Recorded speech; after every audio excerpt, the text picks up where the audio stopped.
Looking for a fast-charging, ultra-responsive stylus for your iPad?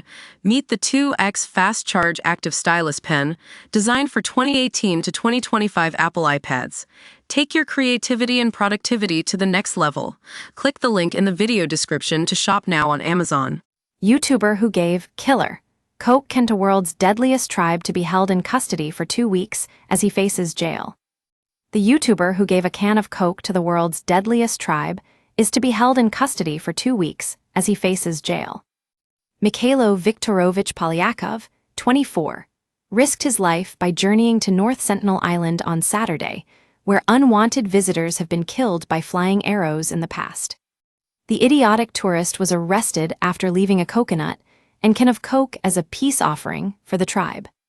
Polyakov managed to evade patrols by the Indian Navy and set off on the risky expedition from Kermadera Beach before boarding his makeshift craft, an inflatable boat with a motor and GPS. He was arrested on March 31 after fishermen spotted him on his return to a hotel where he was staying in the Kalanpur area in Andamans and informed local officials. Polyakov appeared at the district court in Port Blair on Saturday, where a judge remanded him to court custody. He will remain in jail for 2 weeks, the police chief of the archipelago Hargobinder, Singh Dhaliwal, told The Sun. Mr. Dhaliwal said, Polyakov, who had illegally entered the North Sentinel Islands, was produced before the Honorable Court of Chief Judicial Magistrate at Port Blair after completion of his 3 days police custody remand. The court will hear his case again on April 17. He added, saying that no bail petition was forwarded by Polyakov's defense counsel, who have denied all the allegations. If convicted, he could face up to 8 years in prison. And cops have not yet recovered the can of coke, as visiting the island is forbidden and worry that it may cause harm to the tribal people. Mr. Dhaliwal added, the islanders won't likely have immunity against such chemical drinks. Elango Dandapani, the lawyer who is representing Polyakov, however denied the allegations, saying the intrepid tourist had made no such trip to the forbidden island. These are only allegations, he is an accused and we are denying these claims. There is no evidence that he visited the island, he told The Sun. He added that the U.S. Embassy was in contact with him. Me Dandapani said, the U.S. Embassy is in touch with me, but they will only provide the assistance, whatever he wants, and not be in a position to influence or interfere in the investigation or the case. They are concerned whether his health is okay. He is being provided legal assistance and other requirements.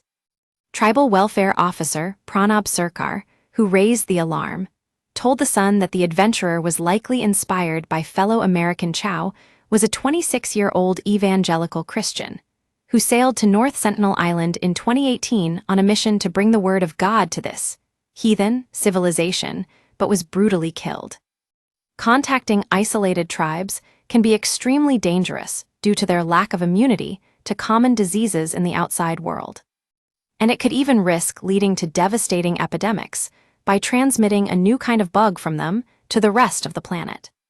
Polyakov's reckless actions have been slammed for putting the safety of the Sentinelese people at risk. The director of indigenous rights group Survival International, Caroline Pierce, said, it beggars belief that someone could be that reckless and idiotic. This person's actions not only endangered his own life, they put the lives of the entire Sentinelese tribe at risk. It's very well known by now that uncontacted peoples have no immunity to common outside diseases like flu or measles, which could completely wipe them out. Polyakov set off on the irresponsible mission at 1 a.m. on Saturday from Kermadera Beach, with the killer can in hand. The U.S. tourist traveled in an inflatable dinghy complete with a makeshift motor and GPS. He reached the northeastern shore of the island 9 hours later, at around 10 a.m. From here, he scanned the area using binoculars. He then landed on the island for about 5 minutes, giving him just enough time to deliver his bizarre offerings. The YouTuber also collected sand samples and recorded a video on his GoPro before leaving on his boat. GoPro footage apparently depicted him, claiming unofficial representation of the U.S. Polyakov remained near the island for another hour, blowing a whistle repeatedly in a crazed attempt to attract attention, but no one responded. He began his return journey at 1 p.m. and returned to Kermadera Beach by 7 p.m., where he was spotted by local fishermen who alerted the cops. The police arrested Polyakov and seized his binoculars, GoPro, and life jacket, among other items in his room at the Andaman Sunset View Hotel. Police sources told The Sun that they are currently examining the GoPro footage, so cannot share it. Polyakov regularly posts travel videos on his YouTube channel to his 400 subscribers. A recent trip to Afghanistan saw him posing with the Taliban and their menacing machinery.